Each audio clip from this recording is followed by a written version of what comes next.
бахшида ба истиқболи ҷашни 30-солагии истиқлолияти давлати ҷумҳурии тоҷикистон дар ноҳияи восе таҳти унвони якҷоя ҳал мекунем аксияи ҳизбӣ гузаронида шуд. ин навбат бо даъвати кумитаи иҷроияи ҳизби халқи демократии тоҷикистон дар ноҳияи восе сокинони деҳаи чорбоғ ба ҳашар баромаданд. бо кӯмаки ҳашарчиён ҷӯйбори марказие ки аз байни деҳа мегузарад барқарор карда шуд. ин ҷӯйбор аз солҳои 50-уми асри гузашта ҳамчун иншооти обрасон ва селпарто хизмат менамояд. тавассути ҳамин ҷӯйбор оби дарёи сурхоб ҷорӣ гашта сокинон аз он самаранок истифода мекарданд. мутаассифона солҳои охир муносибати сокинон махсусан баъзе аз занон ба ин ҷӯйбор ғайриқаноатбахш гаштааст, арз намуданд худи сокинони деҳаи чорбоғ.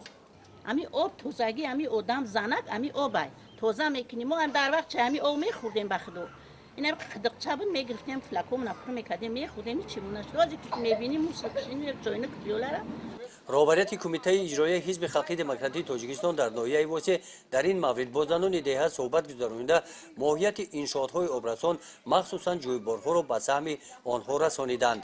ҳамаи мардами мо мефаҳмад дар канала дига тоза нигаҳ медоранд истифодаи канала шурӯъ мебаранд ина ҳозир каналҳоро ҳамаро тоза кардем бо халқ бо ҳамроҳии халқ ина 100 нафар халқ қатӣ баромада ҳамаи ҷоро тозаву озода кардем. дар ин рӯз дар шафати шоҳрои восе ховалинг ва роҳи пиёдагард масофаи зиёда аз 3 километр роҳ бо меҳнати ҳашарчиён аз чангу ғубор тоза карда шуда атрофи ниҳолҳо сӯз карда шуданд.